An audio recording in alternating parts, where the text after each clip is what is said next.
Ladies and gentlemen, welcome back to ReefSmart episode 3 and season 1.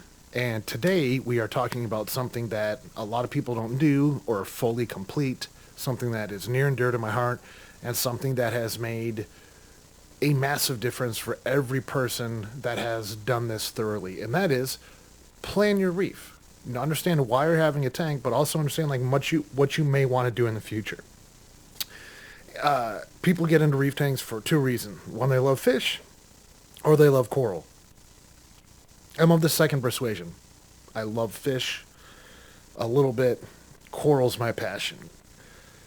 It doesn't really matter what that is, but if you want to have a successful reef tank, and there's a lot of great books out there that talk about fish compatibility or coral compatibility and size and growth rate and things like that.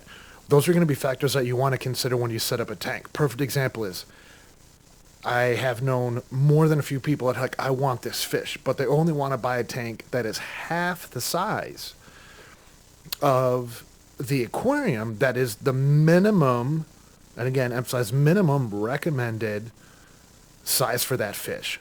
And they're like, well, I'll just get a baby. Cool. Okay, that helps. But fish, like people, grow, and usually they grow faster than you want them to. And I've known more than a few people who are like, oh, I got to get a beer tank. Want to keep this fish. Da-da-da-da-da-da-da. That's like part of the progression of the hobby. But the other thing that you have happen is a lot of people like, oh, I've got this fish and I want to add in a trigger and a puffer, and then it eats their, triggers are the perfect example. Man, they eat snails, they eat crabs, they'll eat shrimp, they eat coral, especially when they become a larger adult size. And that's one of the things about the reef keeping hobby, and you'll look on some of the websites and they'll say, with caution. What does that mean? Here's what that means. That means every fish is different, and some of them will not mess with the coral you have in your tank, but some of them will. And what I've realized over the years is I've had a couple of fish that did very, very, very well. But all of a sudden, one day I'm like, wow, dude, this thing is hammering on coral. And I've seen it in other people's tanks as well. And some of them they are sick or stressed, and they start eating coral. And the other one is they become adults. So as juvenile fish, they're kind of searching for their place in your reef or their tank. And then finally they get settled in, they get larger, they become more dominant and aggressive, and then they start eating coral. One of the reasons is spending time sitting in front of your tank. And if you think a coral is getting eaten by a fish, there's a high probability that it is. Because I've had some fish where it's like reef safe fish, blue hippo tank. Dude, I've had one out of the, I don't know how many I've had or been over the years or taken care of. And this dude just went to town. He was just eating brain corals I was like, what is going on here?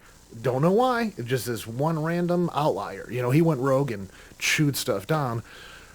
So there's like one aspect to it in terms of just like planning things if you're going to have fish in coral in your tank that are going to, everything is going to go along. The other part about it is like not killing fish unnecessarily. And also, if you have a budget, let's say, just throw a number out there. Let's say it's $1,000, right? I'm going to take this tank and I'm going to stock with $1,000 worth of fish. Well, if you're killing less fish, you can either put more coral or more fish in the tank if that is your livestock budget at $1,000, right? So by managing what you're putting in the tank and having a plan, you can have a peaceful reef that is easier to take care of, but it's also easier on the pocketbook.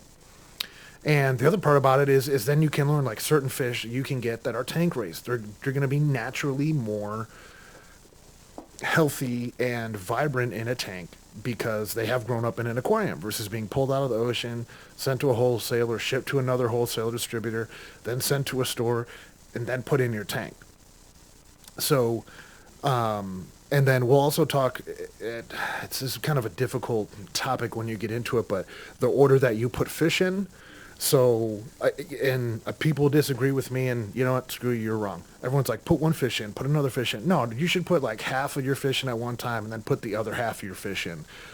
In my experience, that's the best way it's always gone down, because you had one fish at a time. When you get the most aggressive fish, and usually it's the $6, green chromie or a Kupang damsel or something like that. It just beats the hell out of fish. I mean, I had a cheap strawberry pseudo-chromie one time. Or was it Royal Gamma?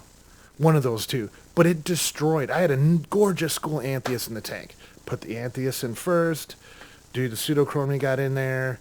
And hadn't given them time, the Antheus, time to acclimate and this, that, and the other. And like the next day I threw that pseudochromie in, and it like kind of one at a time, just tore them up, you know. And the funny thing is, like a week later, I had lost a couple of Antheus, and then I put a couple more larger fish like tangs in the tank. And after that happened, like it stopped completely.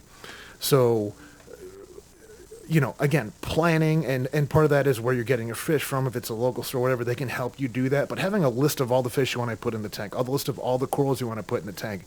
And what you realize is when you have certain types of fish, and there's compatibility charts and things you can reference, but having that mapped out is going to be your best friend.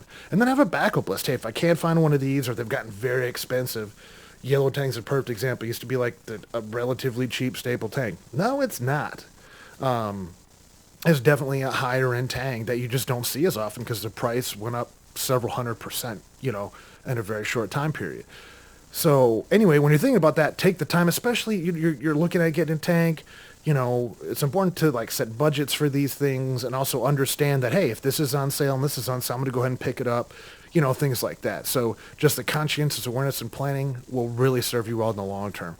So plan your reef, make it successful. Thanks for joining. Smash that like and subscribe button. Till next time.